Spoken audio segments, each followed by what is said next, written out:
ప్రేమగల మా తండ్రి, కృపగల మా దేవ, మీ దయని బట్టి, మీ కృపను బట్టి వందనాలు. ఇంతవరకునైనా కార్యక్రమంతులు మీరు తోడుండి ముందుకు నడిపించిన విధానం బట్టి మీకు వేలాది వందనాలు, స్తుతులు, స్తోత్రాలు చెల్లించుకుంటూ తిరిగినని నీ మాటలు వినడానికి మంచి సమయాన్ని, సందర్భాన్ని మాకు అనుకూలపరిచినందుకే స్తోత్రం తండ్రి. మాకు కావాల్సిన మాటలు మీరు మాట్లాడి మమ్మల్ని బలపరిచి ముందుకు నడిపించమని త్వరగా రానయ్య యేసుక్రీస్తునామమున ప్రార్థించి బ్రతుకుని వేడుకుంటున్నాం మా కన్న తండ్రి, ఆమేన్. ఇంతవరకు చక్కటి మాటలు తెలియసిన తమ్ముడికి, అలాగే కార్యక్రమం నడిపిస్తున్నటువంటి నిత్యానందవానికి, చేరొచ్చిన మీ అందరూ కూడా నా హృదయపూర్వకమైన వందనాలు. కొన్ని ప్రాముఖ్యమైన విషయాలని ఈరోజు మనందరం కూడా జ్ఞాపకం చేసుకుందాం. అందరూ కూడా చాలా శ్రద్ధతో వాక్యాన్ని విందాం.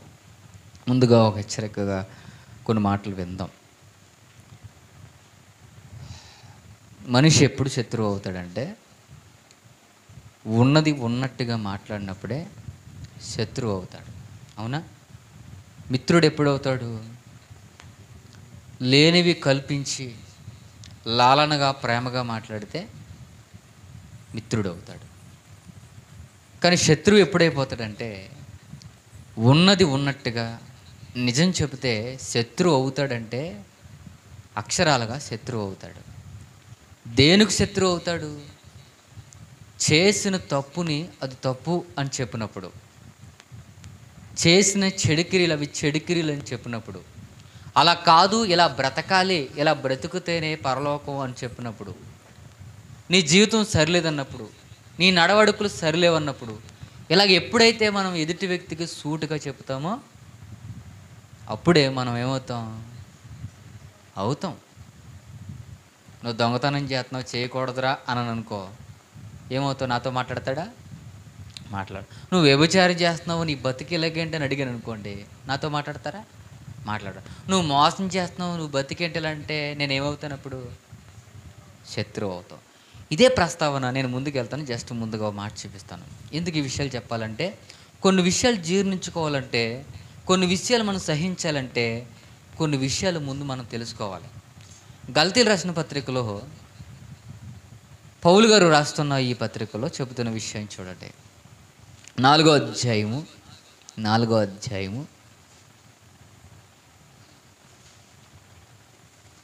16వ వచనం. నేను మీతో నిజమాడినందున మీకు శత్రువునైతినా అన్నాడు. చూడండి, ఏం మాట్లాడితే మనిషి శత్రువు అవుతాడు? నేను ఇప్పటిదాకా కొన్ని విషయాలు చెప్పాను. అంటే నిజం మాడితే మనిషి ఏమవుతాడు? శత్రువు అవుతాడు. లేదా ఉన్నది ఉన్నట్టుగా చెప్తే, లేదా కొన్ని విషయాలు చెప్తే, కొన్ని విషయాలు బలపరిస్తే, కొన్ని విషయాలు హెచ్చరిస్తే మనిషి ఏమవుతాడు? శత్రువు అవుతాడు. ఇప్పుడు పౌలు ఏమంటున్నాడు? నేను ఉన్నది ఉన్నట్టు చెప్పినంతగా నేను ఏమైపోయాను? శత్రువు అవుతాడంటే అవుతాడు. అలా ఎంతమంది లేరు? ఇది తప్పు అని యోహాను గారు ఫిలిప్పు భార్య గురించి మాట్లాడినందుకు ఏమైంది చెప్పండి? శత్రువు అయిపోయా లేదా? ఇది తప్పు అని చెప్పాడా లేదా? తప్పు అని చెప్పాడు యోహాను గారు. ఇది తప్పు అని చెప్పినప్పుడు ఏం జరిగింది? యోహాను శత్రువు అయ్యాడు, తల ఛేదించుకునే స్థితికి వెళ్ళిపోయాడు. అబద్ధం ఏమైనా ఆడాడా? లేదు. మోసం ఏం చేశాడా? లేదే. పోనీ ఎవరినైనా హత్య చేశాడా? అది లేదు. ఏం చేశాడు? నిజం ఉన్నది ఉన్నట్టు చెప్పాడు. చెప్పినందుకు ఏమైపోయాడు తెలుసా? యోహాను శత్రువు అయిపోతాడు అని చెప్పాడు. అలాగే ఈరోజు సేవకుడు కూడా ఉన్నది ఉన్నట్టు చెప్తే ఏమవుతాడు చెప్పండి? నేను అన్న ముఖం మీద మాట్లాడాడండి, అసలు నిజంగా గుద్దినట్టు మాట్లాడాడు జేమ్స్ అన్న. చితక్కొట్టాడు సంఘాన్ని. ఉన్నది ఉన్నట్టుగా మాట్లాడాడు. వెనకాల 20 మంది సేవకులు ఉన్నారు, ఎదరించుమించు 600-700 మంది మనుషులు ఉన్నారు. కానీ ఎంతమంది ఎన్ననుకున్నా వాక్యంగానే చెప్పాలి. అలాగే ఈరోజు కూడా కొన్ని విషయాలు చెబుదాం. ఒకవేళ మనం శత్రువు అయినా లేకపోతే మనల్ని ద్వేషించినా పర్లేదు, కానీ వాక్యంగానే ఏం చేయాలి? చెప్పాలి. పౌలు గారు ఒక సందర్భాన్ని మాట్లాడుతూ ఈరోజు కొన్ని సందర్భాలు విందాం. ఈరోజు మనందరం కూడా చాలా సందర్భాలు విందాం. పౌలు గారు రాస్తున్న పత్రికలో, హెబ్రీయులు రాసిన పత్రికలో మాట మనం చూసినట్లయితే, హెబ్రీయులు రాసిన పత్రిక 13వ అధ్యాయం 22వ వచనం చెప్తున్న మాట చూడండి. సహోదరులారా, మీరు క్షేమముగా రాసి ఉన్నారుగా, ఈ ఈ హెచ్చరిక మాటలను సహించుడని మిమ్మల్ని వేడుకొంటున్నాడంటే ఏం సహించమని? నేను చెప్పిన మాటలు ఏవైతే నిజాలు ఉన్నాయో ఆ హెచ్చరికమైన మాటలో మీరేం చేయండి? సహించండి. మీరు నా మీద కోపడొద్దు, నన్ను శత్రువుగా భావించొద్దు, నన్ను ద్వేషించొద్దు, నా మీద క్రూరత్వం చూపించొద్దు. నేను చెప్పే మాటలు ఒక్కసారి ఆలోచించండి. నేను హెచ్చరించే మాటలు ఒక్కసారి సహించండి. అవి ఎందుకు తెలుసా? మీ మేలు కొరకే, మీ రక్షణ కొరకే, మీ బాగు కొరకే, మీ నడవడికల కొరకే, మీరు పరలోక రాజ్యానికి వెళ్ళడానికే తప్ప మిమ్మల్ని ద్వేషించి కాదు, మీ మీద పగబెట్టుకుని కాదు, మిమ్మల్ని ద్వేషించాలని కాదు, మీరు నాశనం అయిపోవాలని కాదు, కేవలం మీ కొరకే అని చెప్తున్నాడు. హెచ్చరించాడు. కానీ ఏమన్నాడు? జాగ్రత్త, ఒక్కసారి సహించండి. అంటే సహించమని అంటున్నాడంటే ఏ పొజిషన్లో ఉండుంటారు? అంటే ఉద్రేకంతో లెగిస్తున్నారా? కోపడుతున్నారా? అసహించుకుంటున్నారా? ద్వేషిస్తున్నారా? లేకపోతే ఆడి మాట లెక్కేంట్లే, ఆడి మాట ఇనేదేంట్లే అంటున్నారా? ఏ రకంగా ఉన్నారు వాళ్ళు? కానీ పౌలు అంటున్న మాట ఏంటో తెలుసా? ఒరే, ఒక్కసారి నేను చెప్పే మాటలు సహించండి, వినండి. ఒక్కసారి వినండి. అది మీ కొరకే. నేను అడుగుతున్న జాగ్రత్తగా మనం ఆలోచిద్దాం. అసలు అపోస్తుడైన పౌలు ఏం చెప్పాడు హెబ్రీలకి? ఏ సువార్తను ప్రకటించాడు? ఏ వాక్యాలు వినిపించాడు? ఏ వాక్యాలు వినిపిస్తే వాళ్ళంతా రియాక్ట్ అవ్వరు? దేని గురించి చెప్తున్నాడు? అసలే ఏ విషయాల గురించి ప్రస్తావించాడు? అసలే తెలియాలండి. ఈరోజు మనకు వాక్యం తెలియకపోతే ప్రమాదంలో పడేది ఎవరో తెలుసా? మనమే. ఆ రోజు పౌలు చెప్పినప్పుడు కోపాలు రావచ్చు, ఆ రోజు పౌలు ప్రసంగం చేసినప్పుడు వాళ్ళకి భేదాలు రావచ్చు, ఆ రోజు ప్రసంగం చేసినప్పుడు వాళ్ళ హృదయాలు గుచ్చుకోవచ్చు, ఆ రోజు ప్రసంగం చేసినప్పుడు వాళ్ళకి పొడవబడవచ్చు, వాళ్ళని గాయపరచబడవచ్చు, వాళ్ళు నిజంగా ఏదో ఒక విధంగా ఆయన గాయపడిన విధంగా మాట్లాడచ్చు. ఏం మాట్లాడినా వాళ్ళ బాగు కోరాలని తప్ప వాళ్ళ బాధ పెట్టాలనే విషయం అయితే మాత్రం కాదు. అందుకే పౌలు ఏమనంటే, ఒక్కసారి నేను చెప్పిన మాటలు మీరు సహిస్తే, మీకు అర్థం అవుతే నా మాటలు జాగ్రత్తగా వినండి. ఏం చెప్పాడని మనం ఆలోచిస్తే ఆయన చెప్పిన విధానం ఒకసారి అదే హెబ్రీయులకు రాసిన పత్రిక 10వ అధ్యాయం చూద్దాం. చూడండి ఏం చెప్పాడు పౌలు అంటే 10వ అధ్యాయం ఆయన చెబుతున్న విధానం చూడండి. ఏం చెప్పాడు? 24వ వచనం. కొందరు మానుకొనుచున్నట్టుగా సమాజములో కూడుట మానక ఒకరినొకడు హెచ్చరించుచు ఆ దినము సమీపించిన కొలది ఏంటంట? మీరు చూచిన కొలది మరీ ఎక్కువగా అలాగు చేయుచు ప్రేమ చూపుటకును సత్కారములు చేయుటకును ఒకరినొకడు పురుకొల్పుకోమని ఆలోచింతుమని చూడండి. జాగ్రత్తగా విందాం. కొందరంట కూడుకొనట ఏమవుతున్నారు? మానేద్దాం. అత్తమాల కూడుకోవాల్సిన విషయాలు ఏమున్నాయి? అత్తమాల సమాజంలో సేవ చేయాల్సిన పనులు ఏమున్నాయి? అత్తమాలగా మనం దేవుని దగ్గర నిలబడాల్సిన పనులు ఏమున్నాయి? మనకు కష్టాలు ఉన్నాయా? మనకి ఇబ్బందులు ఉన్నాయా? మనకు శ్రమలు ఉన్నాయా? మనకి ఏమున్నాయి? అన్నీ బాగున్నాయిగా. తినడానికి తిండి ఉంది, తాగడానికి నీరు ఉంది, పెట్టులో నిండుగా బియ్యం ఉన్నాయి, డబ్బులు ఉన్నాయి, ఇల్లు ఉంది, ఫ్యాన్లు ఉన్నాయి, ఏసీలు ఉన్నాయి, అన్నీ ఉన్నాయి. దేనికి కూడుకుందాం మనం? దేనికి వెళ్దాం మనం? మనకు అన్నీ ఉన్నప్పుడు ఇంకా దేవుని దగ్గరికి ఎందుకు? కూడుకోవడం అంటే ఏం చేస్తారంటే కొందరు మానుకుందాం అనుకుంటారంట, కొందరు మానుకుందాం అంటారంట. అంటే అవసరం లేదు ఎక్కువగా.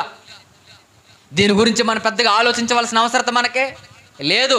ఇలాంటి ఆలోచనలు ఎవరికి తెలిసినాయి? ఇప్పుడు అపోస్తుడైన పౌలుకు తెలిసినాయి. ఇప్పుడు అపోస్తుడైన పౌలు ఏమంటున్నాడంటే, ఇదిగో కొందరంట మానుకున్నట్లుగా సమాజంలో కూడట, మనకు ఒకడు ఏంటంట ఒకరినొకడు హెచ్చరించుట చెప్తున్నాడు. చూడండి, ఆ దినము సమీపించిన కొలదే, మీరు చూచిన కొలదే మరి ఎక్కువగా అలాగ నేను జాగ్రత్త. ఆ దినం ఏ దినం? రే, మీరు కూడుకుందామని మానేస్తారన్నారు.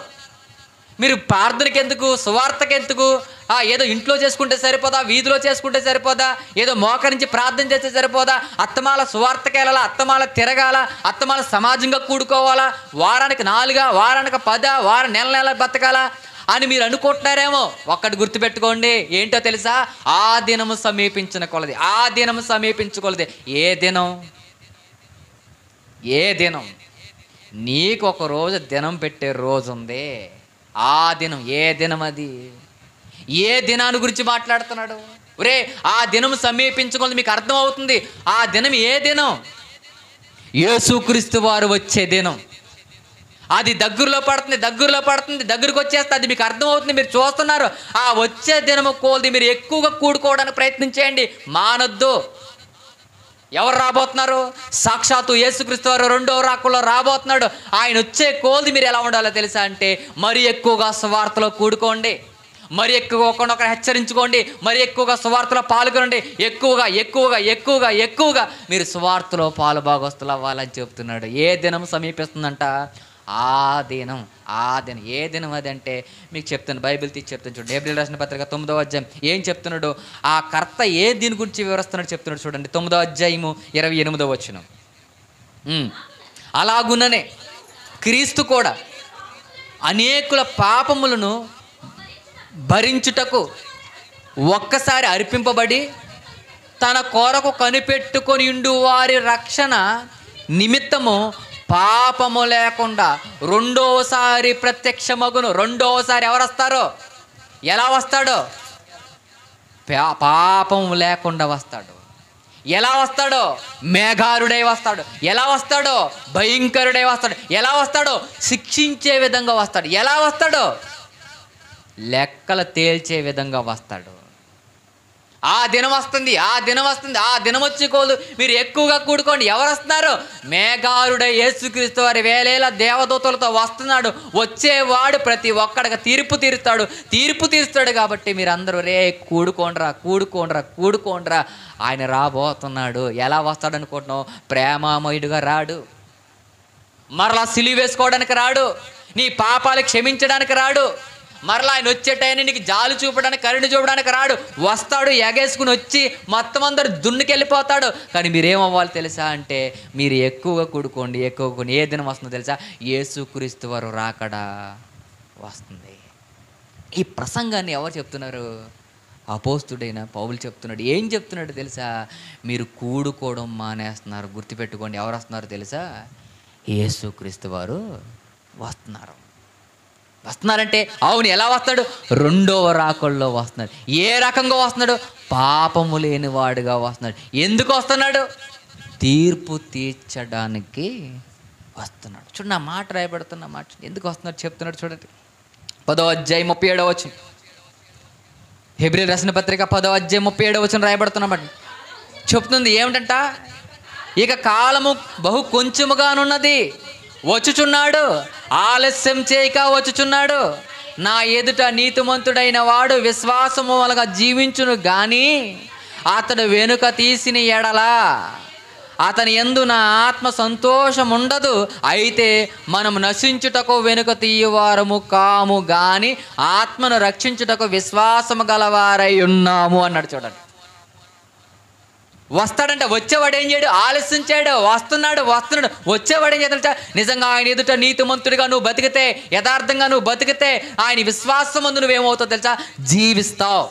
మనం బ్రతుకుతాం, మనం జీవిస్తాం, మనం నిలకడగా ఉంటాం. మనం నిలకడగా ఉంటే మనం దేవుని యందు విశ్వాసం ఉంచగలిగితే మనం లేపినవాడు ఆయన పరలోక రాజ్యానికి తీసుకెళ్తాడు. ఇప్పుడు ఆయన ఆలోచన ఏంటో తెలుసా? ప్రభు వస్తున్నాడు. వస్తున్నందుకు మీరు ఎక్కువగా కూడుకోవాలి. నేను అడుగుతున్న జాగ్రత్త, ఎక్కువగా ఎందుకు కూడుకోవాలి? జాగ్రత్తగా వినాలి మనందరం కూడా. పౌలు చెప్పింది ఊరకనే చెప్పట్లేదు. వస్తాడు, వేగేసుకుని వస్తున్నాడు, మామూలుగా రావట్లేదు. వస్తున్నాడు ఆయన. వచ్చే కొలది మీరు ఎక్కువగా కూడుకోండి. ఎక్కువగా ఎందుకు కూడుకోవాలి? ఆయన వస్తే ఎక్కువగా కూడుకోవాలా? ఆయన వస్తే ఎక్కువగా ప్రార్థనలు పెట్టాలా? ఆయన వస్తే ఎక్కువగా దేవుని సన్నిధిలో గడపాలా? ఆయన వస్తే ఎక్కువగా దేవుని సన్నిధిలో ఉండాలా? అందుకే చెప్తున్నాడు. ఏం చెప్తున్నాడు పౌలు? చెబుతుంటే వాళ్ళు ఎందుకు సహించలేకపోయారు? ఏ విషయాల మీద చెప్తున్నాడు పౌలు? ఆయన టార్గెట్ ఏంటి? ఆయన విషయాలు ఏంటి? ఎందుకు తెలుసా? ఆయన వస్తున్నాడు కాబట్టి మీరేం చేయాలి తెలుసా? ఎక్కువగా మీరేం చేయాలో తెలుసా? కూడుకున్నానా అని అడుగుతున్నాడు. ఎందుకు కూడుకోవాలంటే వివరించిన మాటలు చూడండి. ఎందుకు కూడుకోవాలంటే ఆయన చెప్తున్న విషయాలు 10వ అధ్యాయము, అదే హెబ్రీయులకు రాసిన పత్రిక 10వ అధ్యాయము 22వ వచనం. జాగ్రత్త. మనస్సాక్షికి కల్మసము తోచకుండునట్లు, జాగ్రత్తగా అండి, మనస్సాక్షికి కల్మసము తోచకుండునట్లు జాగ్రత్తగా వినండి. అంటే నువ్వు ఎందుకు కూడుకోవాలి? ఇప్పుడు నీ మనస్సాక్షికి జాగ్రత్తగా ఉండి, నీ ఆత్మీయ స్థితికి కల్మసం తోచకుండునట్లు, అంటే ఆ ఆలోచన రాకుండా ఉండాలంటే, తప్పుల్లోకి నువ్వు వెళ్ళకుండాలంటే, పాపంలోనికి నువ్వు వెళ్ళకుండాలంటే, లోకంలోనికి నువ్వు వెళ్ళకుండా ఉండాలంటే ఎవరితో ఎక్కువగా కూడుకోవాలి? దేవునితో. ఎందుకు? దేనికంటే నీ మనస్సాక్షి కల్మసము తోచకుండునట్లు. జాగ్రత్తగా వినండి, మీరు ప్రోక్షింపబడిన వారు. మీరు ఎవరంట? మీరు ప్రోక్షింపబడిన వారు, హృదయములు గలవారము, నిర్మలమైన ఉదక స్నానము చేసిన శరీరము గలవారమై ఉండి, విశ్వాస విషయములో సంపూర్ణ నిశ్చయత కలిగి యథార్థమైన హృదయముతో మనం దేవుని సన్నిధానమునకు చేరుదుమని చూడండి. అంటే ఎందుకు ఎక్కువగా కూడుకోబట్టినాడు? మనం ఇప్పుడు బాగున్నాం. ఎలాగా? మన హృదయాలు ప్రోక్షింపబడ్డాయి. ఎక్కడ ప్రోక్షింపబడ్డాయి? ప్రభువైన యేసుక్రీస్తు రక్తం చేత మన హృదయాలు ప్రోక్షింపబడ్డాం ఆయనకి. ఇప్పుడు మన హృదయాలకి ఏం కలగకూడదు? కల్మషం. మన పరిశుద్ధతకి ఏం కలగకూడదు? కల్మషం. నిజంగా కూడుకోపోతే పాపంలోకి వెళ్ళిపోతారంటే వెళ్ళిపోతారు. మనం ఎక్కువగా దేవునితో ఉండండి, ఎక్కువగా ప్రార్థనకి వెళ్తా ఉండే, ఆ ప్రార్థన జీవితంగా ఉంటాం. ఎప్పుడైతే ప్రార్థన గ్యాప్ వస్తుందో ఏమవుతుంది చెప్పండి? జాయిగా పాపంలోనికి జారుకుంటాం. ఎందుకు జారుకుంటాం చెప్పండి? దేవుని వాక్యం మన దగ్గర లేదు. ఇప్పుడు చెప్తున్నాడు, ఆయన వస్తున్నాడు. ఒరే, వచ్చి కోల్ది ఎక్కువగా కూడుకోండి. ఎందుకు కూడుకోవాలి తెలుసా? మీ మనసాక్షులు పోకూడదంటే, మీ హృదయాలు చెడిపోకూడదంటే, మీరు పాపం జోలికి వెళ్ళకుండా ఉండాలంటే మీరు ఎక్కువగా దేవునిలో గడపాలి, ఎక్కువగా ప్రార్థన చేయాలి, ఎక్కువగా వాక్యం వినాలి. దినదినము స్వార్థలో మీరు పాల్గొంటూ ఉంటే ఆ స్థితిలో మీరు ఎదుగుతారు. మీరు ఒక్కసారి దేవునికి దూరం అయ్యారా, మీరు ఎక్కడికి వెళ్ళిపోతారో తెలుసా? లోకంలోనికి జారిపోతారు. మీరు పాపంలోనికి వెళ్ళిపోతారు. ఎందుకంటే ఆల్రెడీ మీరు రక్షింపబడిన వారు, ఆల్రెడీ మీరు దేవునితో ఉన్నవారు, ఆల్రెడీ మీరు దేవుని సన్నిధిలో నిలబడిన వారు, బాప్తిసం పొందిన వారు, రక్షణలో నిలబడిన వారు, ఆయన గురించి విన్నవారు, ఆయన గురించి చెప్పినవారు, ఆయన గురించి పాడినవారు, ప్రార్థన చేసిన వారు. మీరు మాత్రం కూడుకోవడం మానేయడం మొదలు పెడితే మీ శరీరాలకు లేదా మీ ఆత్మకు, మీ మనసాక్షికి ఏమవుతుందో తెలుసా? కల్మషం తోస్తుంది. జాగ్రత్త, మీరు పాడైపోతారు. దేవుని సందులో నిలకడ తత్వంగా మీరు లేకపోతే, మీరు ఎక్కువగా కూడుకుని ఒకరినొకరు హెచ్చరించుకోకపోతే మీరు పాడైపోతారని చెప్తున్నాడు. చూడండి, మరి మనమేమంటున్నాం? తమ్ముళ్ళు అంటున్నారు, దూరంగా వెళ్ళాలా? అంత లెక్క సువార్తకి వెళ్ళాలా? ఇంట్లో మోకాళ్ళు వేస్తే సరిపోదా? ఇంట్లో మనం ప్రార్థన చేసుకుంటే సరిపోదా? అక్కడ దాకా డైలీ వెళ్ళిపోవాలా? డైలీ ప్రార్థన చేయాలా? డైలీ తింటున్నాం మానేరదా? డైలీ స్నానం చేస్తాం మానేరదా? డైలీ తొంగుండ మానేరదా? ఈ మానవండి. మనం ఏది మానేస్తాం? ప్రార్థన మానేస్తాం. ఏది విడిచిపెట్టేస్తాం? దేవుని సన్నిధిని విడిచిపెట్టేస్తాం. ఏ రోజైనా తిండిని మర్చిపోతాం మనం, కానీ ప్రార్థన మర్చిపోతాం. ఏ రోజైనా మనం తాగే నీరుని మర్చిపోతాం మనం. ఏది మర్చిపోతాం?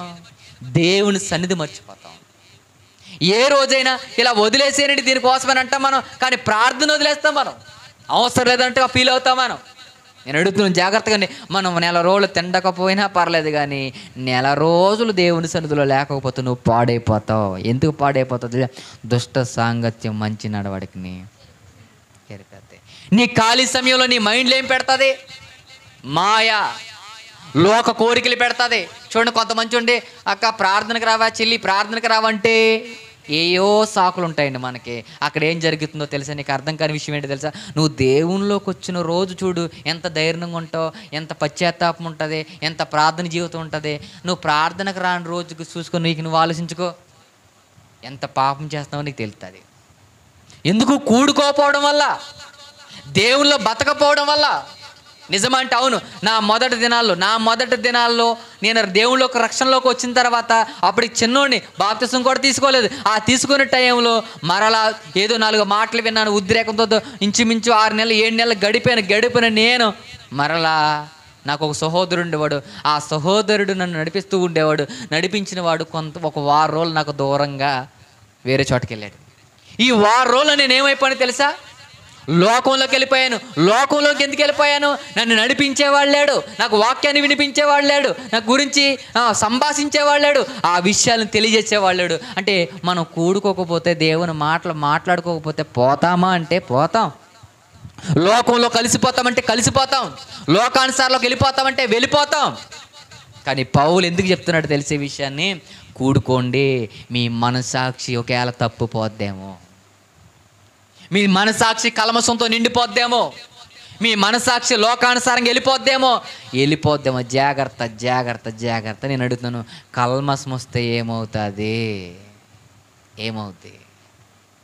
ఆ కల్మషం మనిషికి అంటుకుంటే ఏమవుతుంది? పౌలు అంత భక్తి గలగా ఎందుకు చెప్తున్నాడు? పౌలు అంత విధంగా ఎందుకు మాట్లాడుతున్నాడు? నువ్వు సులువు అనుకుంటున్నావా? దేవుని మాట్లాడి సింపుల్ అనుకుంటున్నావా? దేవుని సన్నిధిలో గడపడం అంటే ఏదో ఇది అనుకుంటున్నావా? కాదు ప్రియమైన, నిన్ను బలపరిచేది, సక్రమైన మార్గంలో నడిపించేది, నువ్వు తప్పు త్రోవలోకి వెళ్తున్నప్పుడు నేను గద్దించేది, నువ్వు పాపం చేస్తే నేను అడ్డుకునేది, నువ్వు పతనం అవుతే నేను లేవనెత్తేది. అలాంటి సన్నిధిని మనం ఏమంటున్నావు తెలుసా? నిర్లక్ష్యం చేస్తున్నాం ప్రియమైన వాళ్ళారా. నిర్లక్ష్యం. ఎందుకు మీటింగ్లు ఎందుకు? సువార్త ఎందుకు? పాటలు ఎందుకు? ప్రార్థనలు ఎందుకు అంటున్నాం? ఎంత సులువుగా మాట్లాడుతున్నామో తెలుసా? మనం ఒకటి గుర్తుపెట్టుకోండి, ప్రభు రానయ్య ఉన్నాడో. ఆయన చెప్తున్నాడు తెలుసా? ఎక్కువగా కూడుకోండి నాన్న, ఎక్కువగా కూడుకోండి. ఎక్కువగా ఎందుకు కూడుకోవాలంటే నీ మనసాక్షి అంట కల్మషంతో నిండిపోద్దేమో, జాగ్రత్త అని చెప్పండి. నేను మళ్ళీ అడుగుతున్నాను, కల్మషం నిండిపోతే ఏమవుద్ది? మనం ఏమనుకుంటాం? మోకాళ్ళు వేసేస్తాం, ప్రార్థన చేసేస్తాం అనుకుంటాం, అంతే కదా? అవునా కదా? మన ఆలోచన అంటే దీనికి పెద్ద విషయం ఏముందండి, బాప్తిజం తీసుకున్నాం, రక్షణలోకి వచ్చేసాం, పాటలు పాడుతున్నాం, ప్రసంగం చేస్తున్నాం, ఇంకా ప్రార్థన కూడా మేము చేసేస్తున్నాం. అయితే ఏదో తప్పు చేస్తాం, పోనీ ప్రార్థనకు రాకపోతే ఏదో పొరపాటు తప్పే చేస్తాం, ఏమవుద్ది? మోకాళ్ళు వేసి అడిగేస్తే దులిపేసుకునేది. అయితే పౌలంతా ప్రసంగాలు చేయవలసిన అవసరత లేదు. ఏదో దుమ్ము అంటేసింది కదా, ఆ దుమ్మును దులిపేసుకునేది కాదు పాపం. పౌలు మాట్లాడుతున్నాడంటే వాళ్ళంతగా మీరు సహించండి అమ్మా అని అన్నాడంటే ఎంత లోతైన విషయాలు మాట్లాడాడో ఒకసారి ఆలోచించండి. కల్మషం మీ దగ్గరికి రాకూడదు, కల్మషం మిమ్మల్ని అంటుకోకూడదు. అంటుకుంటే ఏమవుతుంది? కడిగేసుకుందాం అనుకుంటున్నావా? ఇది ఎవరిని కట్టి కాలు బురద అనుకుంటున్నావా తుడిచేసుకోవడానికే? నీ చేతి కట్టుకున్న బురద అనుకుంటున్నావా? నీ ఈపు కట్టుకున్న బురద అనుకుంటున్నావా తుడిచేయడానికే? ఒక్కసారి వెలిగింపబడిన తర్వాత, ఆ పరిశుద్ధాత్మను మనం పొందిన తర్వాత, ఆ రక్షణలోకి నిలబడిన తర్వాత, ఈ సత్యమైన సువార్త వినిన తర్వాత, మన బాప్తిసం పొందిన తర్వాత మన మనస్సాక్షికి కల్మషం తోచిందా? ఏమవుద్దో తెలుసా? ఇప్పుడు చదవండి 26వ వచనం. మనము సత్యమును గూర్చిన అనుభవ జ్ఞానం పొందిన తరువాత, జాగ్రత్తగా వినండి, బుద్ధిపూర్వకంగా పాపము చేసిన ఎడలా ఇక పాపానికి బలి ఉండదు అన్నాడు. నువ్వేమనుకుంటా? దులిపేద్దాం అనుకుంటున్నావు. ఆయన ఏమన్నాడు తెలుసా? మీ మనస్సాక్షికి కల్మషం అంటితే ఇక బలి ఉండదు, జాగ్రత్త. యేసు రాబోతున్నాడు. ఈ లోపు పొరపాటుని మీరు బురద అంటించుకున్నారా, పోతారు. పొరపాటుని మీ పాపం తగిలిందా, పోతారు నరకానికి. పొరపాటుని మీ హృదయాలకు కల్మషం తగిలిందా, పోతారు మీరు నరకానికి. రాబోతున్నాడు, జాగ్రత్త. నేను మాట్లాడే మాటలు మీకు కఠినంగా కొట్టవచ్చు, నేను మాట్లాడే మాటలు మీకు బాధ కలిగించవచ్చు, కానీ సహించండ్రా.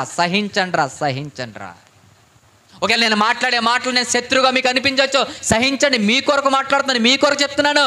మీరు గనక మరలా బుద్ధిపూర్వకంగా, మీకు తెలుసు రక్షణ పొందిన తర్వాత తప్పు చేయకూడదన్న సంగతి మీకు తెలుసు, లోకానికి కల్మషం అంటకూడదని మీకు తెలుసు, లోకంలో దూరకూడదని మీకు తెలుసు, వ్యభిచారం చేయకూడదని మీకు తెలుసు, దొంగతనం చేయకూడదని మీకు తెలుసు, దేవునికి దూరంగా ఉండకూడదని మీకు తెలుసు. బుద్ధిపూర్వకంగా మీరు తప్పు చేస్తే మీకు ఇంకా బలం ఉండదు, జాగ్రత్త.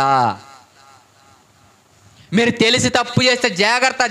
ఎందుకు తెలుసా? ఇక మీ పాపాన్ని కడగడానికి ఏ రక్తము లేదు,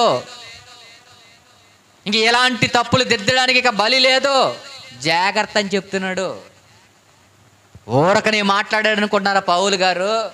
కూడుకోండ్రా బాబా, కూడుకోండ్రా బాబా. ఎందుకంటే తెలుసా, ఒకవేళ ఎక్కడైనా మీరు దూరమై మీ మనసాక్షుల్ని పాడు చేసేసుకుంటారేమో, ప్రార్థనలో ఉండండి. ఖాళీ టైంలో చెడు ఆలోచనలు వస్తాయేమో, ప్రార్థనలో ఉండండి. ఖాళీగా ఉండే టైంలో ఏదన్నా సొల్లుసులు మాట్లాడతారేమో, ప్రార్థనలో ఉండండి. మీరు ఖాళీ టైంలో ఏదైనా చాటింగ్లు చేస్తారేమో, ఖాళీగా ఉండదు, ప్రేయర్లో ఉండండి. మీరు మొబైల్ చూస్తున్నప్పుడు, మొబైల్ నొక్కుతున్నప్పుడు, మీరు చేస్తున్నప్పుడు, చాటింగ్లు చేసినప్పుడు, ఫోన్లు మాట్లాడినప్పుడు తప్పులు చేస్తారేమో, మీరు జాగ్రత్త, దేవునితో ఉండడానికి ప్రయత్నం చేయండి. ఎందుకో తెలుసా, ఇక మీ పాపానికి ఏముండదో. నువ్వు బుద్ధిపూర్వకంగా చేస్తే ఇక బలి అనేది ఉండదు. ఎందుకో తెలుసా, న్యాయపు తీర్పునకు భయముతో ఎదురు చూచుటయు విరోధులను ఏంటంటే దహింపబోవ తీక్షణమైన అగ్నియు నీకు ఉండును అన్నాడు. చూడండి, ఏముంటుందంట నీకు. ఎందుకు చెప్పాడు తెలుసా మాట? మీరు ఎక్కువగా కూడుకోవాలని ఎందుకు చెప్తాడు తెలుసా?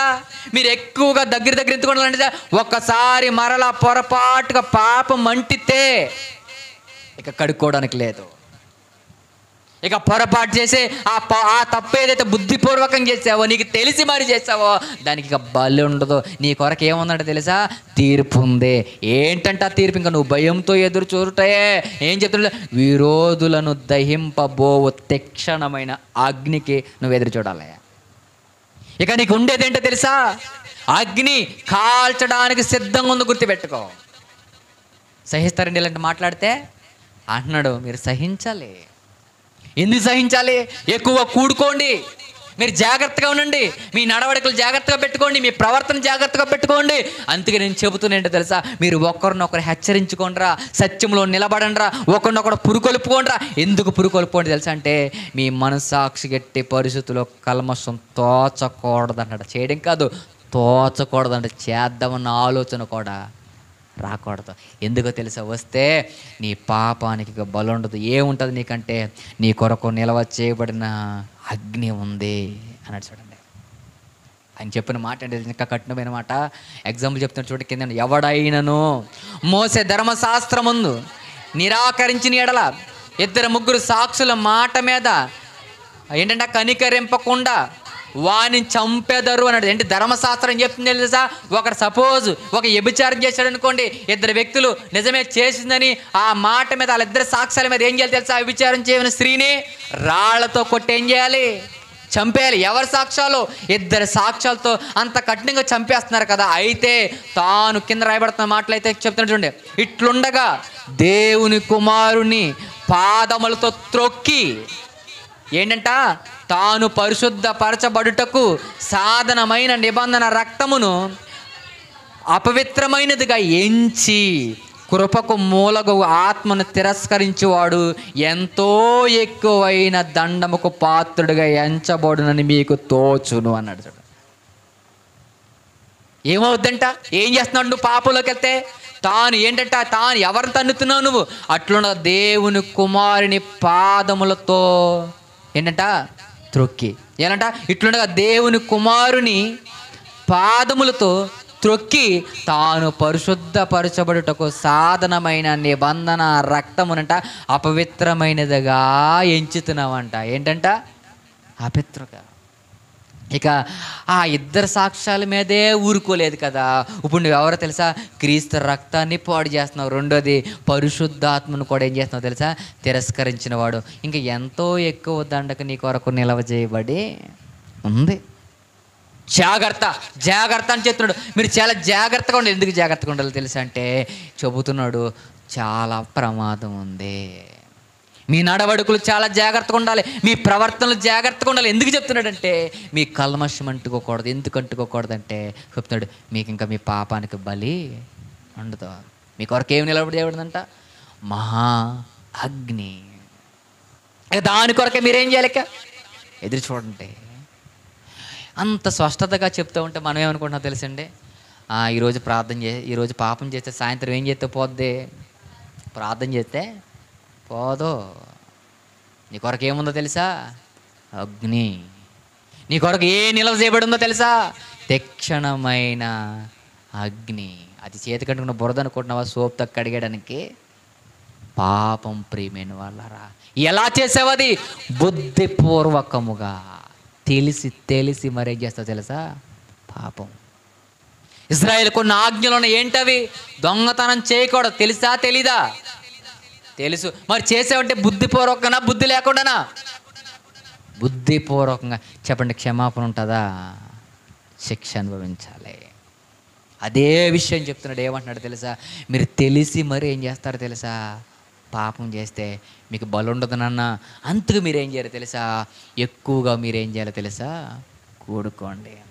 మీరు ఎక్కువగా ప్రార్థనలో ఉండాలి. మీరు ఎక్కువగా ఎడతెగని ప్రార్థనలో ఉండాలి. ఎక్కువగా సువార్తను వినాలి. ఎక్కువగా సువార్తను ప్రకటించాలి. మీరు ఎక్కువగా సమయం ఉంటే కూడుకోవడానికి ప్రయత్నం చేయమని బైబిల్ చెప్తా ఉంటే మనం ఏమంటున్నాం?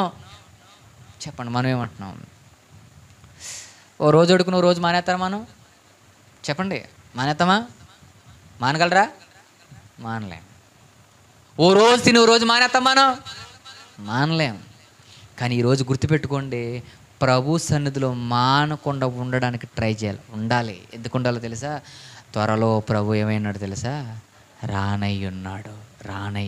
వచ్చిన వాడు ఏం చేస్తాడో ప్రతి వానికి వాని చెప్పిన ప్రతి ఫలాన్ని ఇస్తాడు. అందుకే చెప్తున్నాడు.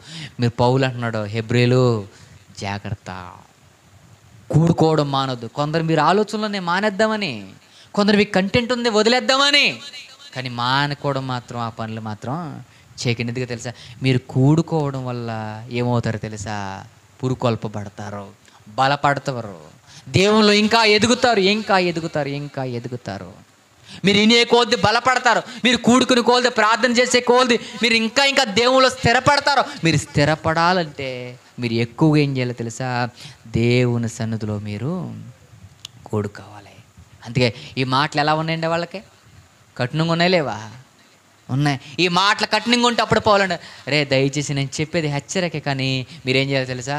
శాంతంగా వినండి, ఓర్చుకోండి. నేను చెప్పే కఠినంగా ఉంటాయి, అయినా మీరు ఎలా ఉండాలి తెలుసా? సహనం కలవు. ఎందుకో తెలుసా? మీరు చక్కటి పరిశుద్ధాత్మలో ఉదక స్నానం చేసిన వారు, మీ శరీరాలను కడిగేసుకున్నవారు, మీ హృదయాలను కడిగేసుకున్నవారు, మీరు ఎంతో దేవుల్లో నిలబడిన వారు, మీరు సంపూర్ణమైన నిశ్చయతలు యథార్థమైన హృదయంతో మనం దేవుని సన్నిధానం చేరుదామన్నాడు. చూడండి, అలా ఉండాలి మనం. అలా ఉండాలి అంటే చెప్తున్నాడు, మనం ఎట్టి పరిస్థితుల్లో పాపం చేయకూడదు. 23వ వచనం చెప్తుంది, వాగ్దానం చేసిన వాడు నమ్మదగిన వాడు గనుక మనం నిరీక్షణ విషయములో మనము ఏం చేద్దంట? మెప్పుకొనినది నిశ్చయముగా ఏమిందంట? పట్టుకొందుము అన్నాడు. చూడండి, మనకి మాట ఇచ్చిన వాడు ఎవరో? నమ్మదగిన వస్తాడు. వచ్చిన వాడు నీకు నాకు పరలోక రాజ్యాన్ని ఇస్తాడు. మనం నమ్మిన దేవుడు ఎవరో తెలుసా? నమ్మకమైన వాడు. ఈరోజు రాలేదు కదా, రేపు రాలేదు కదా, ఎల్లుండి రాడనుకోకు, వచ్చేస్తున్నాడు ఆయన. వచ్చే ముందు నువ్వు సిద్ధపడి జాగ్రత్తగా ఉండండి. ఎందుకో తెలుసా? మరలా మీరు పొరపాటు చేస్తే మాత్రం ఎట్టి పరిస్థితుల్లో మీకు లేదు. ఎందుకో తెలుసా?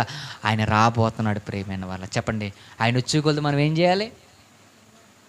నేను అడుగుతున్నాను, జాగ్రత్తగా ఉండి. ఈ రాత్రి వస్తాడు, ఏంటి పొజిషన్ మంది? అది రేపు పగలు వస్తాడు, ఏంటి పొజిషన్ మంది? సిద్ధపాటు ఉందా మనకి? పరలోకం వెళ్ళిపోతాను ధీమా ఉందా మనకి? పౌలు అంటున్నాడు, నాకు నీతి కిరీటం ఉంచబడిందని ఆయన పబ్లిక్గా చెప్తున్నాడు. నా కొరకు ఏముంది? ఆయనకు అంత కాన్ఫిడెన్స్ ఏంటి? ఎందుకో తెలుసా? ఓ మాట అన్నాడండి ఆయన. ఏంటో తెలుసా? నేను భ్రష్టుణ్ణి అయిపోతానేమో అని తన శరీరాన్ని ఏం చేస్తున్నాడంట? కంట్రోల్. ఎలాగా? నలగొడుతున్నాడు. నలగొట్టాడంటే పత్ర ఇచ్చుకుని చేతిని చెదగొట్టేసుకుంటలేదు. ఎలా నలుపుతున్నాడు తెలుసా? సువార్తలో నిద్రలేద్దానికి, ఆహారం లేద్దానికి, సరైన వసత లేద్దానికి తిరుగుడే ప్రార్థనలో ప్రసంగాలు, తిరుగుడు ప్రార్థనలో ప్రసంగాలు, దేవునితోనే నలిపేశాడు శరీరాన్ని. ఎందుకు నలిపేశాడో తెలుసా? భ్రష్టుడైపోతాడేమో భయం. ఎందుకు భయం? నేను భ్రష్టుడిని అయిపోతే మరలా నీకు ఏముండదు, పాపానికి బలి అనేది ఉండదు. నేను కోల్పోతాను, ఆ శరీరాన్ని కల్మషం అంటుకుపోద్దామని ఆయన తన శరీరాన్ని నలిపేసుకుని మరి ప్రభువులో నిలకడ తత్వాన్ని సంపాదించుకుంటున్నాడు. ఈరోజు మన జీవితాలకే చెప్పండి, నీ ఆత్మని, కనీసం నీ ఆత్మని, నా గురించి వద్దు, నీ గురించి వద్దు, పక్కోళ్ళ గురించి వద్దు, నీ ఆత్మ గురించి నీకు బాధ్యత ఉందా? నీ ఆత్మ కొరకు, నా ఆత్మ గురించి వదిలే, నీ ఆత్మ కొరకు ఏమైనా నీకు బాధ్యత ఉందా? రేపొద్దు నీ ఆత్మ కాలిపోతే, తక్షణమైన అగ్నిలోనికి వెళ్ళిపోతే ఏంటి నీ పరిస్థితి? బాధ్యత లేదు. చూడండి, ఎవరి ఆత్మ కొరకు? నీ ఆత్మ కొరకే. శరీర కోరికలని, శరీర తిండులని, శరీర తాగుళ్ళని, శరీర సుఖాలని ఈరోజు నీ శరీరం వల్ల నీ ఆత్మకు కల్మషం అంటించి ఈరోజు నువ్వేం చేస్తున్నావో తెలుసా? తీక్షణమైన అగ్నికి గురి చేస్తున్నావు. కేవలం నీ శరీరాన్ని బట్టి ప్రియమైన వారిని ఆపలేకపోతున్నావు. నువ్వు నీ ఆత్మ కొరకు నీకు బాధ్యత లేకపోతే ఇంకా నీ కుటుంబం కొరకు నీకు బాధ్యత ఎక్కడ ఉంటుంది? నీ బిడ్డల కొరకు నీకు బాధ్యత ఎక్కడ ఉంటుంది? నీ కుటుంబ వ్యవస్థ కొరకు నీకు బాధ్యత ఎక్కడ ఉంటుంది? సంఘం కొరకు నీకు బాధ్యత ఎక్కడ చెప్పు? నీ ఆత్మకే నీకు లేదంటే నువ్వు సమాజాన్ని బాగు చేస్తావా? నీ కుటుంబాన్ని బాగు చేస్తావా? ఈరోజు మన ఆత్మ గురించి మనకే లేదు. ఉందా? మనకే లేదు ప్రేమ వాళ్ళ. అందుకే ఇంతకు ఇలా పాడైపోతానంటే ఇంత లైట్ తీసుకుంటే భయం లేదు, ఒక్కడికి భయం లేదు. ఏం భయం లేదు తెలుసా? పాపం అంటుకుంటే ఏమవుద్ది? కడిగేసేవాడు ఒక ఆయన ఉన్నాడా? నువ్వు మాటికి పాపం చేస్తే కడిగేస్తాడు అనుకుంటున్నావా? మాటికి తిరుగుతూ ఉంటే కడుగుతాడు అనుకుంటున్నావా? మాటికి బురద అంటించుకుని వచ్చేస్తే ఆయన దులిపేస్తాడు అనుకుంటున్నావా? దులపడు. ఒకే ఒక్కసారి అదే ప్రభు అయిన యేసుక్రీస్తు నామములో బాప్తిసం. ఆ రోజు కడగబడ్డావు, ఇంకా అత్తమాలిని సోపట్టేం రొద్దడైనా. ఆ రోజు ఆ పవిత్రతను ఏం చేయాలి తెలుసా? నిన్ను నువ్వు కాపాడుకునే ప్రయత్నం ఉండాలి. సంఘాన్ని చెప్తాడు, జాగ్రత్త. చూడండి, ఒంటరిగా ఉన్నప్పుడు మన ఆలోచనలు చాలా దారుణంగా ఉంటాయి. సంఘంతో ఉండు, ప్రార్థనతో ఉండు, దేవునితో ఉండు, జీవితాలు బాగుంటాయి. ఒంటరి బతుకులు ఎన్నో నాశనం అయిపోయాయి. నేను అడుగుతున్నాను, జాగ్రత్తగా ఆలోచించండి మీరు. 12 మంది శిష్యులు యోధ ఎందుకు పోయాడో తెలుసా? ఎందుకు వెళ్ళిపోయాడు? స్వార్థలో లేడు సరిగ్గా. ఎవరి సహవాసాలు ఉన్నాయి? బయట సహవాసాలు ఉన్నాయి. వీళ్ళతో ఒక గ్యాప్లో, ఆ గ్యాప్లో ఎక్కడికి వెళ్ళిపోయేవాడు? పనికి మాలతో సహవాసాలు ఉన్నాయి, పనికి వాళ్ళతో మాటలు ఉన్నాయి, పనికి వాళ్ళతో సహవాసాలు సంభాషణలు ఉన్నాయి. ఆ సంభాషణ ఏం చేసిందో తెలుసా అంటే తన జీవితాన్ని నాశనం చేసేసింది. మన జీవితాలు, మన బ్రతుకులు అవట్లేదా? అయిపోతున్నాయి. ఈ ఒంటరి లైఫ్లో, ఈ ఒంటరి ఆలోచనలో మనం ఏమైపోతున్నాం తెలుసా? ఎందుకు పాడైపోతున్నాం తెలుసా? మనం గట్టిగా అనుకుంటే ఆదివారం వస్తాం, ఆదివారం వస్తే గురువారం వస్తే శనివారం. మనకు పట్టుమని 3 ఇట్లకే మనం పెట్టామండి. 3 కూడా కాదు, లెక్క అయితే ఎన్ని? 3 అది గురువారం, శనివారం, ఆదివారం. ఈ 3 ఇట్లకే పూర్తిగా అటెండ్ అయ్యారా? పూర్తిగా. నేను అడుగుతాను, ఈ రోజు ప్రార్థన ఎవరైతే మానేశారో, లేకపోతే రేపు ఎవరైతే మానేశారో, ఆ మానేసిన రోజు నువ్వేం చేస్తున్నావు? పాపం చేస్తున్నావు.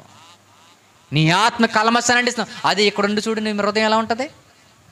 ఇలా ప్రతిరోజు కూడుకుంటే నీ ఆత్మ ఎలా ఉంటుంది? ప్రతిరోజు దేవుని సన్నిధిలో నిలబడితే నీ జీవితం ఎలా ఉంటుంది? నీ నడవడికలు ఎలా ఉంటాయి? నీ మాట తీరు ఎలా ఉంటుంది? నీ చూపు ఎలా ఉంటుంది? మారిపోద్ది ప్రియమైన వారా. పాపం మన సాలు కూడా మన దరిదాపులకి రాదు. బైబిల్ ఎంత గొప్పగా చెప్తుంది చూడండి. ఈ వివరణంతా వివరించుకుంటూ చక్కగా చెప్తున్నాడు. రే, మన ముందు విశ్వాసులు ఉన్నారు అని చెప్పాడండి. ఏం చెప్పాడు తెలుసా? నోవాహును చూపించాడు. ఒకసారి చూడు, నోవాహును చూడండి. అందరూ పాడైపోయినా ఆయన గొప్పగా ఉన్నాడు రా చెప్తున్నాడండి. అదే 11వ అధ్యాయం చెప్పుకుంటూ వస్తున్నాడు. ఎలా ఉన్నాడు తెలుసా? నోవాహు చాలా బాగున్నాడు. ఎందుకు? అందరు పనికిమాలోలే. చూడు, అక్కడ కయ్యోను పాడైపోయాడు, కయ్యోను సరిలేడు, కానీ ఏబేలు బాగున్నాడు. చూడు, నమ్మకం కలిగి పట్టుదల కలిగి ఉండని. ఆ టెస్ట్ మొత్తం బైబిల్ ఎలా చెప్పుకొచ్చాడు చూడండి. 11వ అధ్యాయంలో వివరించుకొచ్చాడు. ఎంతమందిని తీసుకొచ్చాడు తెలుసు? అక్కడికి చాలా మందిని భక్తులు తీసుకొచ్చేసాడు. ఒకరిని కాదు, ఇద్దరు కాదు, ముగ్గురు కాదు, మేము నలుగురిని కాదు, చాలా మందిని తీసుకొచ్చేసాడు. ఒక హేబేల్ని తీసుకొచ్చేసాడు. తీసుకురాగానే ఎవరే విశ్వాసం కలిగి, నిరీక్షణ కలిగి ఉండండిరా ఉన్నవాళ్ళు చూపించాడు. ఎవరో తెలుసా? హేబేలు ఉన్నాడు, నోవాహు ఉన్నాడు. ఇలా చెప్పుకుంటూ ఒక అబ్రహాం కనబడుతున్నాడు. ఎందుకో తెలుసా? ఆ వాగ్దానం చేసిన భూమిని దూరం చూసి వందనం చేసి విశ్వాసంతో ప్రయాణం కట్టారు, వాళ్ళని చూపించాడు. మరలా తీసుకొచ్చి మోసేని చూపించాడు. మోసే నుంచి ఇక్కడ ఆహాబుని తీసుకొచ్చాడు, యోప్తాను తీసుకొచ్చాడు, దావీదుని తీసుకొచ్చాడు, సమూయేలుని తీసుకొచ్చాడు. 32 వచనంలో ఉంటే చూడండి, అక్కడ ఎందరో ప్రవర్తనలు తీసుకొచ్చి చెప్తున్నాడు. ఏమన్నాడు తెలుసా? ఒరే, నమ్మిన వారు బతికారు, బతికిన వారు చచ్చిపోయిన వారు లేపబడడానికి సిద్ధపడిన వారు ఉన్నారు, విశ్వాసించారు, ఎందరినో సాధించారని సంఘానికి చెప్తున్నాడు. చూడండి, మీరు కూడా అలా ఉండాలి.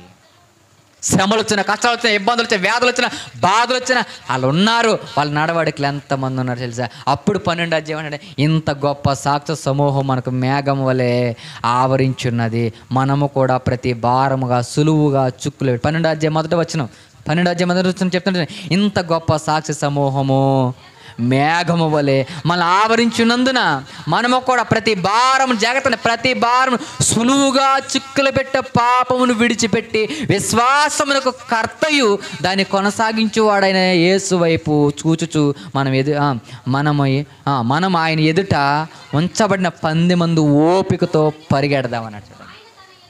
ఎంత అలా తీసుకొచ్చాడు చూడండి, ఎంతమందిని తీసుకొచ్చి చెబుతున్నాడు చూడండి, ప్రసంగం ఎంత వివరణ ఇచ్చాడు చూడండి. జాగ్రత్త, కూడుకోండి. నమ్మిన వారు బాగున్నారు, నమ్మిన జీవితాలు బాగున్నాయి, ఎదురు చూసిన జీవితాలు బాగున్నాయి, వాళ్ళని కాపాడుకున్న బతుకులు బాగున్నాయి. ఇంత గొప్ప సాక్షి సమూహం మనకుందే, మీరు భయపడద్దు అని చెప్పుకుంటూ వచ్చి 13వ అధ్యాయం సహోదరుల ప్రేమను ఎలా ఉండాలంట, నిలవరముగా ఉండనియండి అన్నాడు చూడండి. ఎలా ఉండాలంట, వీళ్ళంతా ఎలా ఉండాలి, మీరు జాగ్రత్తగా ఉండాలి. సంఘంలో చాలా జాగ్రత్తగా ఉండాలి. మానుకోవడం కాదు, భేదాలకి ఇవన్నీ కాదు. నేను చెప్పిన మీకు బాధ అనిపించచ్చు, మీకు కష్టం అనిపించచ్చు, ఇవన్నీ భవిష్యత్తు జ్ఞానాలన్నీ చెప్పుకుంటూ వచ్చాడండి. చెప్పుకొచ్చి నేను చెప్పి మీకు కష్టంగా ఉన్నాయేమో జాగ్రత్తగా చూసుకోండి. ఎంత వివరణ ఇచ్చాడండి, ఎంత స్వస్థతమైన మాటలు నేర్పించాడు చూడండి. ఎందుకో తెలుసా, మీరు కూడుకోవడం ఎక్కువగా దేవుని సన్నిధిలో గడపండి. మేము ఆదివారం ఇక్కడ మొదలెడుతున్నాం, ఇక్కడి నుంచి ఆకిడి మొదలెడుతున్నాం. ఆకిడి అయిపోయిన తర్వాత ఈ ఉదయం నుండి సాయంత్రం మాకు ఎలా ఉందో తెలుసా, అందరికి ఎలా ఉందో నాకు తెలియదు, కానీ నాకు ఎలా ఉందో తెలుసా, ఆ రోజంతా దేవునితో నేను ఏం చేశాను తెలుసా, వేరే థాట్ నాకు లేదు, వేరే ఆలోచన నాకు లేదు, వేరే మైండ్ నాకు లేదు. ఎందుకు, ఉదయం నుండి సాయంత్రం వరకు నేను ఎవరితో ఉన్నాను, దేవుడు. అది ఒంటరిగా ఉంటే టీవీ చూడాలనిపిస్తుంది, సినిమాలు చూడాలనిపిస్తుంది, పాపం చేయాలనిపిస్తుంది, రకరకాలమైన పనులు చేయాలనిపిస్తుంది, ఎంజాయ్ చేయాలనిపిస్తుంది, సుఖపడాలనిపిస్తుంది, అడి తిరిదామనిపిస్తుంది, ఇడి తిరిదామనిపిస్తుంది, అక్కడికి వెళ్దాం అనుకోండి, ఇక్కడికి వెళ్దాం అనుకోండి. ఎందుకు చూడండి, దేవునికి దూరం అయితే వచ్చే ఆలోచనలే అవి ప్రియమైన వాళ్ళ.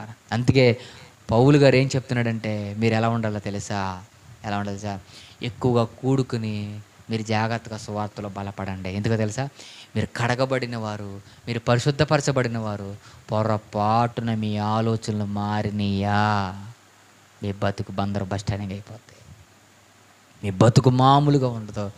జాగ్రత్త అని చెప్పి మరలా వాళ్ళని ప్రోత్సాహపరచడానికి ఎందరినో భక్తులను తీసుకొచ్చి చూపించాడండి. భక్తులు తెచ్చి చూపించేశాడు, సమూహాన్ని తెచ్చి చూపించేశాడు. నమ్మిన ప్రతి ఒక్కడు నిలకడగా ఉన్నాడు. అబ్రహాం చూడు నిలకడగా ఉన్నాడు, నోవాహు చూడు నిలకడగా ఉన్నాడు, హేబేలు చూడు దేవుని నందు నమ్మకమైన వాడుగా ఉన్నాడు, సమూయేలును చూడు, దావీదును చూడు, యోప్తాను చూడు, ఎందరో భక్తులు తీసుకొచ్చి చూపించినాడు. ఒక రాహాబు అనే వేసు చూడు, నమ్మేసింది, ఎదురుగా బలంగా ఉంది. ఈరోజు ప్రియమైన వాళ్ళు మన ఆత్మీయ స్థితిని, మన బ్రతుకుని జాగ్రత్త కాపాడుకోకపోతే మన జీవితానికి కూడా ఫుల్ స్టాప్ ఉంది. నేను అడుగుతుంది, యేసుక్రీస్తు వచ్చేవరాక మనం ఉండము పక్కన పెడితే ఆయన ఎప్పుడు వస్తాడో మనకు తెలియదు, ఈ రాత్రి రావచ్చు, రేపు రావచ్చు, ఎల్లుండి రావచ్చు. అసలు మనం బతుకుండాలిగా, ఈ బతుకులోపే ముందేమైపోవాలి తెలుసా, సిద్ధపడిపోయి మన దేవునిలో బలపడాలి. ప్రార్థన చేసుకుందాం, కళ్ళు మూసుకున్నట్లు చిన్న ప్రార్థన. దయగల మా దేవ, మనందరూ కూడా కళ్ళు ముద్దాం, ప్రార్థన చేసుకుందాం. పరిశుద్ధుడా, ప్రేమగల మా తండ్రి, కృపగల మా దేవ, మీ దయని బట్టి, మీ కృపను బట్టి వందలు. ఇంతవరకు ఎన్నో కూడా సంగతులు మీరు మాతో